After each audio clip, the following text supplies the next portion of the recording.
अस्सलाम वालेकुम नाज़रीन, मैं हूं कैसर मजीद और आप देख रहे हैं इंसाफ डिजिटल। एक और स्पोर्ट्स व्लॉग के साथ मैं आपकी खिदमत में हाजिर हूं। जैसा कि आपको मालूम है कि गुज़िश्ता रोज़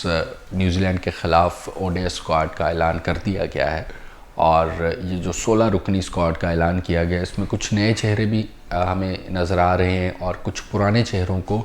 कह सकते हैं कि कुछ रंग रोगन करके दोबारा पाकिस्तान क्रिकेट टीम में वापस लाया गया, जिसमें एक खुश आइन जो नाम है वो हारिस सुहेल का है, जिसके बारे में माजी में अक्सर बातें होती रहती थी। मैं भी अक्सर मुख्तलिफ प्रोग्राम्स में ये बात करता रहता था कि हारिस सुहेल एक ऐसा मिडल ऑर्डर में स्ट्रॉन्ग बैट्समैन है हमारे पास, जिसके ऊपर थोड़ा सा वर्क किया जाए, उसको कॉन्फिडेंस दिया जाए तो वो एक लंबा अरसा पाकिस्तान के लिए मिडल ऑर्डर में परफॉर्म कर सकता है। और हारिस सुहेल की जो टेक्निक है वो बहुत सॉलिड है। उसमें जो कमी महसूस हुई माजी में भी और आगे भी शायद महसूस हो, तो उसके ऊपर वर्कआउट करने की ज़रूरत है। वो है उसका कॉन्फिडेंस, कि वो उसका कॉन्फिडेंस बहुत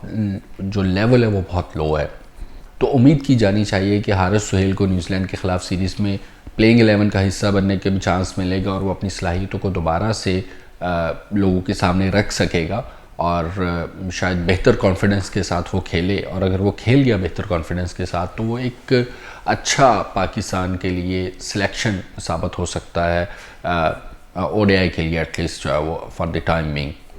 उसके अलावा देखें तो टीम में जो तब्दीली नज़र आई मुझे, जो जिसके ऊपर बात करनी चाहिए, जिसको डिस्कस किया जाना चाहिए, वो है फ़खर ज़मान की शमूलियत। टीम में वापस आए हैं फ़खर ज़मान। और एक जो बात मैं पहले भी मैंने की थी कि शर्जील ख़ान को जब इब्तदाई स्क्वाड में रखा गया था तो इसके ऊपर एक तनाज़ा हुआ, जिसके बारे में किसी ने अभी तक बात नहीं की कि वो तनाज़ा क्या हुआ। शाहिद खान अफरीदी शर्जील ख़ान को 16 रुकनी स्क्वाड का हिस्सा बनाना चाहते थे और उसके ऊपर उन्होंने पूरा ज़ोर भी लगाया, लेकिन बाबर आज़म जो कप्तान है ओडीआई के,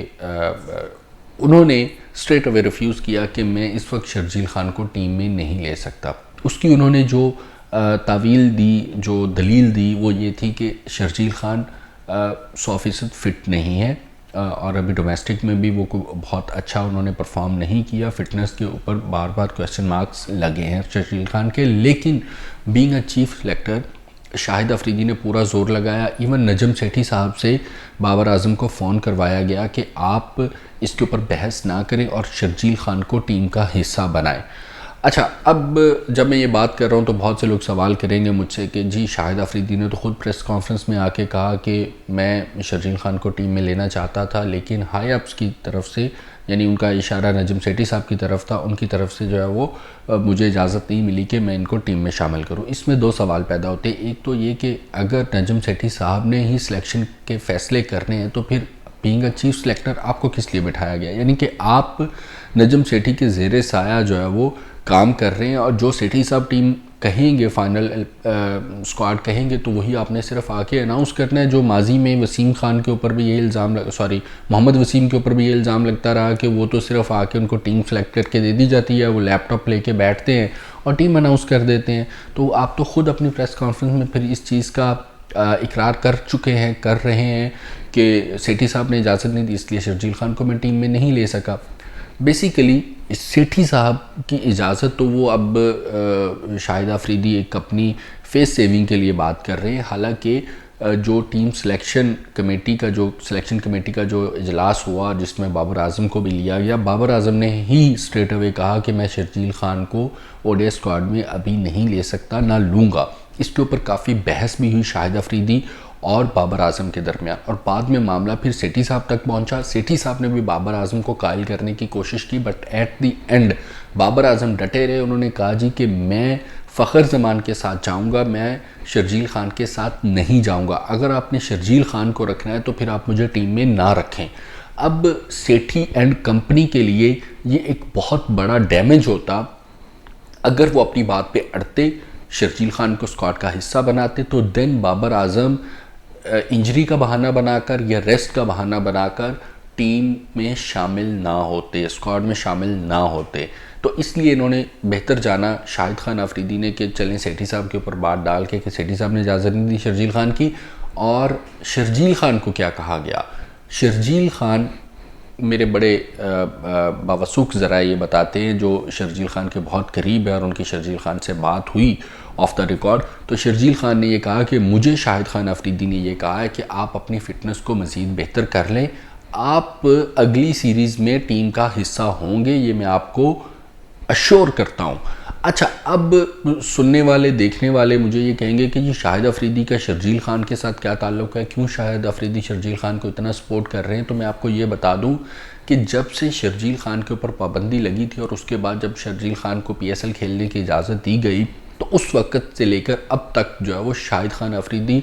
वॉज़ वन पर्सन जो शर्जील ख़ान को आउट ऑफ द वे जाके सपोर्ट करते आए हैं। शर्जील ख़ान को वो हमेशा से ही सपोर्ट कर रहे हैं और वो चाहते हैं कि शर्जील ख़ान टीम का हिस्सा बने। माजी में भी चाहते थे जब शाहिद खान अफरीदी जो है वो PCB में किसी भी अहदे के ऊपर फाइज नहीं थे, और अब चूँकि वो चीफ सेलेक्टर बन गए हैं तो अब तो शर्जील ख़ान के लिए विन विन सिचुएशन है। और मैं ये समझता हूँ कि शर्जील ख़ान तो जिस दिन चीफ सेलेक्टर बने थे शाहिद अफरीदी, उस दिन ये सोच के बैठे होंगे कि अब अगली सीरीज़ में ओपन वही करेंगे। लेकिन चूँकि बाबर आजम ने स्टैंड लिया फ़खर ज़मान के लिए, और बाबर आजम ने स्टैंड लिया कि मैं एक अनफिट प्लेयर को जिसका वेट इतना हो मैं उसको टीम में नहीं ले सकता,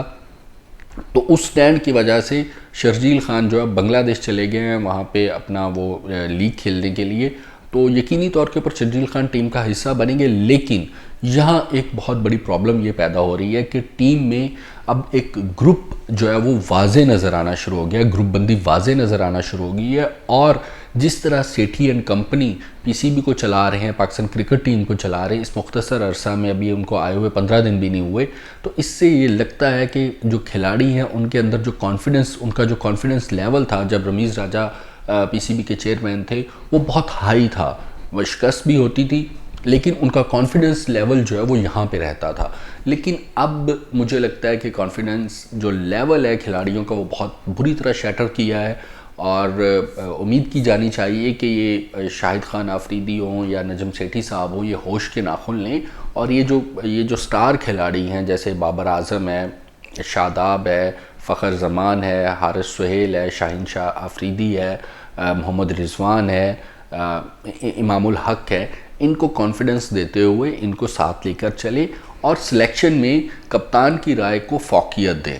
ताकि क्रिकेट में मसाइल पैदा ना हो और क्रिकेट एक स्मूथली जो है वो हमारी क्रिकेट चलती रहे। खैर, स्क्वाड की बात होगी। स्क्वाड में अच्छा, स्क्वाड के ऊपर दोबारा आते हैं। स्क्वाड में थोड़ा सा मैं खिलाड़ियों के बारे में बता दूं। बाबर आजम कप्तान है, फ़खर ज़मान है, हारिस सुहेल को जैसे मैंने बताया कि वापस लाया गया, इमामुल हक बहुत अच्छा परफॉर्म कर रहे हैं ओडीआईज़ में, उनकी जगह बनती थी। कामरान गुलाम को लाया गया, अच्छे प्लेयर हैं। शान मसूद को लाया गया है, technically is very sound, perform कर रहे हैं। सलमान आगा अगेन बहुत अच्छा टैलेंट पाकिस्तान के लिए। Mohammad Rizwan wicket keeper batsman के तौर के ऊपर उन्हीं के ऊपर इक्तफ़ा किया गया है। मोहम्मद नवाज़ हैं, उसामा मीर हैं, तैयब ताहिर हैं, और फास्ट बॉलिंग लाइनअप हमारी मेरे ख्याल में उसके साथ तो छेड़छाड़ कोई बंदा भी कर ही नहीं सकता, मतलब वो तो सिलेक्टेड है।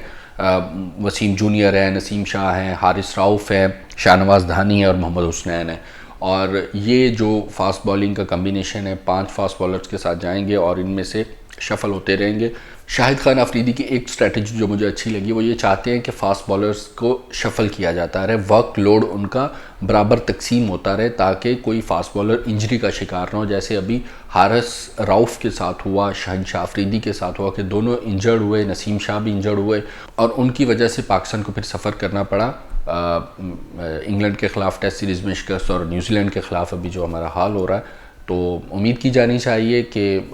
PCB और जो पाकिस्तान क्रिकेट टीम के खिलाड़ी हैं ये एक पेज के ऊपर आते हुए बेहतर फ़ैसले कर पाएँ और पाकिस्तान क्रिकेट टीम की बेहतरी हो और हम क्रिकेट में